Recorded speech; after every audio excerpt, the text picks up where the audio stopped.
Correlation is probably the topic in statistics that is the most logical for those that haven't worked in statistics. So if this is your first stats class, this is probably going to be the concept that registers the best with you that we've studied. So when do we use correlation? So correlation coefficients are used when we want to know if two things are related. Now, when we say related, that doesn't mean caused by each other, dependent upon each other. It just means that there's some type of relationship and we don't know what it is. So typically, we're looking for two specific things. We're looking for the direction of the correlation coefficient. And what we mean by that is it positive or negative? Does the line go up or down? And how strong the relationship is. So the strength of the relationship.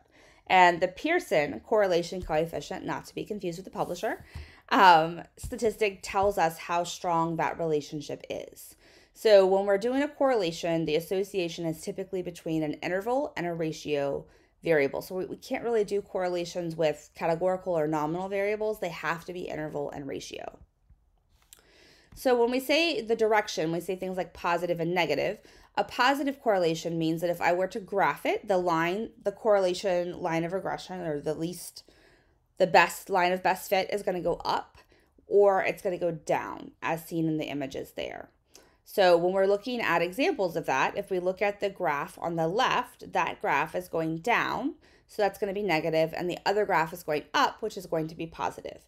If it's positive, then we know that as one thing increases, another one increases. If it's negative, then as one thing increases, the other decreases. So that's why the direction is so important for us to know. Scattergrams or scatter plots is another word that will be used in different textbooks. Just mean plotting every data point. So a person scored this value on their exam and they spent this many hours. I find that point on the graph and I plot it. If there's no correlation, then all the dots are just kind of scattered around. If you look here, they kind of cluster in this nice little line, and here they're totally scattered. So in this one, we say there's no correlation, and the R value, the Pearson correlation coefficient, is really close to 0. So correlation coefficients range from -1 to +1. The closer you are to 1, whether it be negative or positive, the stronger the relationship is.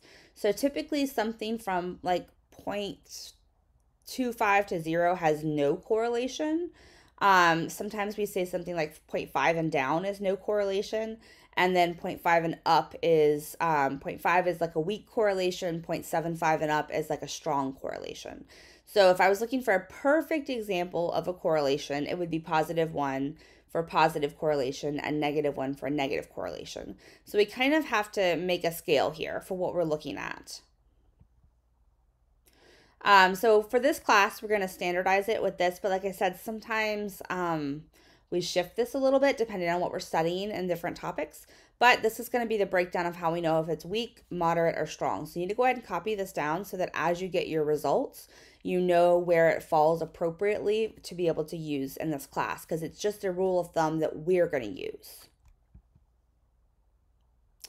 So if I want to take an in-depth look, the first step is understanding how do we calculate this? How does this get calculated? So if you think back to your algebra class, we did slopes of lines, right? So the idea here being is I want to find a line that fits the data best. And so I'm going to use the data points to find a line that kind of goes through the middle of them. And then that line can be used to predict and to describe the data set. So to calculate the correlation coefficient, it's not fun, but we have Excel, and so we're super thankful for that. It's simple when we follow the steps. We're going to find the z-scores of each of the two variables. We're going to multiply the z-score of one variable to the second variable. So that's why you have zx and zy. And we're going to sum those across the samples and divide by n the number. So that's going to be done in Excel for you so that you can find that. The formula requires that you standardize your variables. So that's why we're having to apply a z-score. We can't just use the raw data. We do have to convert it to a z-score to get the best thing there. What it does and does not tell us. They are very powerful statistics. It tells us, on average, the values that are associated with one variable to another. But the common misconception is that one thing causes another. We can't say that there's causation. We can only say that there's some relationship and we don't really know what that relationship is. Other important features of correlations is we typically examine linear correlations, but there are nonlinear versions of it.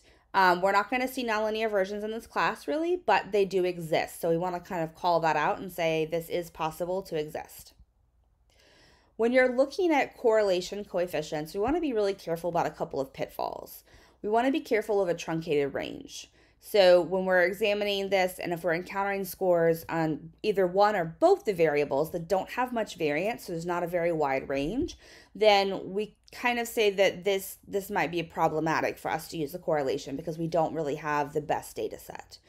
It can appear weaker in this case if the range is smaller, even if there is a strong correlation. So it's kind of like type 1 and type 2 error. This is potential for an error and a correlation. And the data in the table is an example that shows us I've got a variance that's very small in the variable in the exam score. It's only a 5-point variation. So that's probably going to cause some issues with the correlation. And then my limitations, I need to make sure that I say there wasn't a wide range, so it definitely impacted the calculation of the correlation coefficient. What is a statistically significant correlation? So researchers test whether it's statistically significant or not. And we do have a null hypothesis, which is there's no relationship. And then we have the alternate that there is a relationship. So we're going to utilize a t-test formula to get into hypothesis testing with correlation. So once I say, yes, there's a relationship, now I'm going to say, well, let me really test it with a t-test. And I'm going to be able to prove if it's statistically significant. So we're going to use n-2 for the degrees of freedom and appendix B. What we want to be able to measure with the association is to be able to explain some of the variance in one variable with another. So that's getting to a little bit more specific of a relationship other than just saying, hey, they're related. The correlation coefficient of determination, as opposed to the Pearson correlation, tells us how much variance is explained by the first variable in the second. So we're getting to not causation, but we're getting to this explains this and the other one. So when they are correlated, they share a certain percentage of variance. So this is kind of a visual of what we would look at, where if I have 0.3 and 0.09, there's some overlap here. And same thing with 0.55 and 0.3. And if I have totally uncorrelated variables, my R and my R squared are going to be 0. So notice as you take that R value and you square it, they do get smaller, but that doesn't mean that the correlation necessarily gets smaller. It just helps us do the t-test process. There are other types of correlation coefficients than the ones we examined. This is not common. R is the most common, but for exposure, we do have phi. And with phi, it's just a different version, a more specialized version of Pearson R. So there's a different case that we would use it in, such as having two dichotomous variables. This is not common. So what we'll mostly be working with is with the R correlation coefficients. Another type would be the point biserial. Again, these are not common, but they do occasionally come up in highly specialized studies. Rho is used more often than the other two because it ranks ordinal data. So rho is kind of a way of forcing ordinal data to work into a correlation coefficient. So we're not really going to tackle that, but that's what rho would be used for. So here's an example of a correlation between grades and test scores.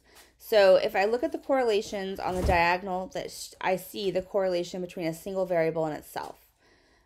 Because we always get a correlation of 1 when we correlate the variable with itself. So if I'm looking at is grades related to grades, the answer is yes, which is kind of like if I did is the number 2 2.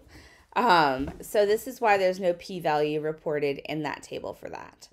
The number in the parentheses just below the correlation coefficient is going to report the sample size. So this is how it's going to be reported to you if you were using statistical software in a table. And our ALA is built to look like this. So 314 would be how I find the sample And then from the correlation coefficient that's off the diagonal or off to the side, which I think my table is a little bit not showing up correctly, we can see that the student's grade point average was moderately correlated with their scores of a R value of 0.4291. So that's not showing in the table, but that is the R value. So the way we're gonna answer this correlation is we're gonna say that when we square the correlation coefficients, when I square R, I get 0.1841, which means that grades explains a little bit more than 18% of the variance in the test scores. I can then flip that and say, well, about 80% of the variance is unexplained. So if it only explains 18%, there's 82% that is a question mark. What's causing that? And so I could say that they reflect something very different. So it's not a strong correlation. I can't really say there's a strong relationship. It doesn't explain something. So something else is happening here, and I'm basically going to phrase that in a more eloquent way.